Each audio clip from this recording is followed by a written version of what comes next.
Cockroach जनता party एक नया विकल्प। यह कहानी किसी कल्पित कथा की तरह लग सकती है, लेकिन यह भारत के डिजिटल दौर का एक अनोखा, व्यंग्यात्मक और बिल्कुल वास्तविक सच है। आइए जानते हैं कि आखिर यह काकरोच जनता पार्टी क्या है और इसका क्या प्लान है। भाग 1, अपमान से आंदोलन तक का सफर। बात 15 मई 2026 की है। भारत के सुप्रीम कोर्ट में एक मामले की सुनवाई चल रही थी। बहस के दौरान चीफ जस्टिस सूर्यकांत ने एक ऐसी टिप्पणी कर दी जिसने देश के युवाओं के स्वाभिमान को झकझोर दिया। उन्होंने कुछ आंदोलनकारियों और बेरोजगार युवाओं की तुलना काकरोच यानी तिलचट्टों और समाज के परजीवियों से कर दी। यह टिप्पणी सोशल मीडिया पर जंगल की आग की तरह फैल गई। युवाओं में गुस्सा तो था, लेकिन वे इस अपमान को रोकने के बजाय एक हथियार बनाना चाहते थे। अगले ही दिन यानी 16 मई 2026 को राजनीतिक संचार रणनीतिकार अभिजीत दीपके, जो पहले आम आदमी पार्टी के साथ भी काम कर चुके थे, ने एक कमाल का दांव खेला। उन्होंने इस अपमान को एक पहचान में बदल दिया और जन्म हुआ काकरोच जनता पार्टी यानी सीजेपी का। यह नाम देश की सत्ताधारी पार्टी भारतीय जनता पार्टी का एक मजाकिया और व्यंग्यात्मक अनुकरण था। पार्टी का लोगो बना एक मुस्कुराता हुआ काकरोच और टैगलाइन रखी गई, the voice of the lazy of unemployment, आलसी और बेरोजगारों की आवाज। भाग 2, इंस्टाग्राम पर तूफान। जैसे ही इस पार्टी की वेबसाइट और इंस्टाग्राम अकाउंट लाइव हुआ, देश के जेनजी और युवाओं ने इसे हाथों हाथ लिया। पार्टी में शामिल होने की योग्यता बेहद मजेदार रखी गई। आप बेरोजगार हो, आप बेहद आलसी हो, आप 24 घंटे इंटरनेट पर रहते हो और आप प्रोफेशनल तरीके से सोशल मीडिया पर रेंट भड़ास निकालने का कारण जानते हो। यह मजाक इतना बड़ा हो गया कि सिर्फ 5 दिनों के भीतर इंस्टाग्राम पर इस पार्टी के 2 करोड़ से ज्यादा फॉलोअर हो गए, जो देश की सबसे बड़ी राजनीतिक पार्टी बीजेपी और कांग्रेस के आधिकारिक हैंडल से भी ज्यादा थे। देश के मशहूर पर्यावरणविद सोनम वांगचुक ने खुद को मानद काकरोच यानी हॉनररी काकरोच घोषित कर दिया। वकील प्रशांत भूषण और विपक्ष के कई बड़े नेताओं ने इस डिजिटल बगावत का समर्थन किया।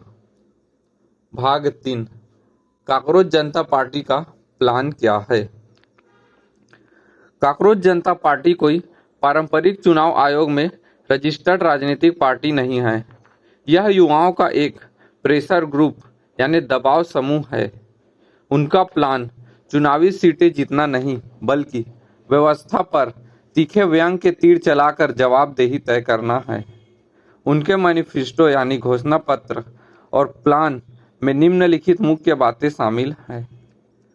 काकरोच बनकर सिस्टम में टिके रहना। जीव विज्ञान कहता है कि काकरोच परमाणु धमाके में भी जिंदा बच सकता है। सीजेपी का प्लान भी यही है। सरकार बदले या दमन चक्र चले, युवाओं की आवाज़ दबनी नहीं चाहिए।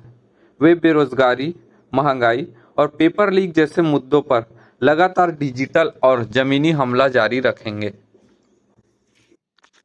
पेपर लीक और शिक्षा व्यवस्था पर सीधा साल 2026 में नीट और अन्य प्रतियोगी परीक्षाओं में हुए कथित पेपर लीक को लेकर युवाओं में गहरा आक्रोश था।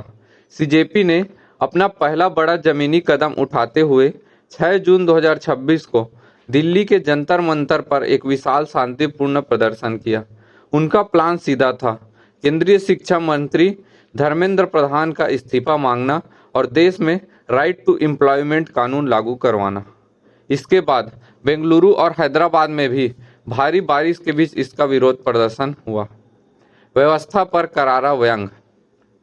इनका प्लान है कि नेताओं के खोखले वादे को मीम्स के जरिए जनता के सामने लाया जाए।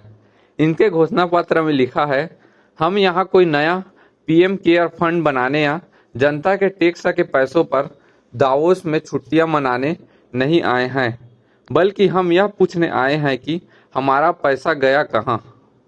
कुछ वास्तविक राजनीतिक सुधारों की मदद मजाक मजाक में सीजेपी ने कुछ बेहद गंभीर प्लान भी सामने रखे हैं। कैबिनेट और नीति निर्धारण में महिलाओं को 50% आरक्षण मिले। दल बदलू सांसदों और विधायकों पर 20 साल तक चुनाव लड़ने की रोक लगे। सुप्रीम कोर्ट के जजों को रिटायरमेंट के बाद तुरंत बाद राज्यसभा सीट या सरकारी पद न दिया जाए ताकि न्यायपालिका निष्पक्ष रहे। चौथा, आगे का रास्ता और चुनौतियों। यह सफर इतना आसान भी नहीं रहा। इन काकरोच सेना के बढ़ते प्रभाव से डरकर विरोधी सक्रिय हो गए। पार्टी का एक से ट्विटर अकाउंट सस्पेंड करवा दिया गया। इंस्टाग्राम अकाउंट हैक करने की कोशिश हुई और इसके संस्थापक अभिजीत दीपके को जयपुर में एक रैली के दौरान एक अज्ञात व्यक्ति ने थप्पड़ तक जड़ दिया। लेकिन जैसे कि इस पार्टी का नाम है, काकरोच को दबाना आसान नहीं होता। चुनाव आयोग के नियमों के मुताबिक किसी जानवर या कीड़ों मकोड़ों पर चुनाव चिन्ह मिलना तो अब नामुमकिन है, क्योंकि जानवरों के अधिकारों के लिए इस पर रोक है।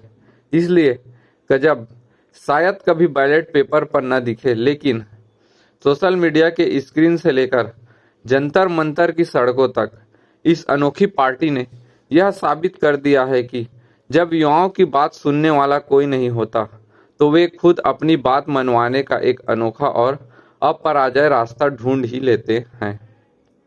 यह कहानी है आज के भारत के उस युवा की जिसे व्यवस्था भले ही कीड़ा समझे, पर वह सिस्टम को हिलाने का मादा रखता है।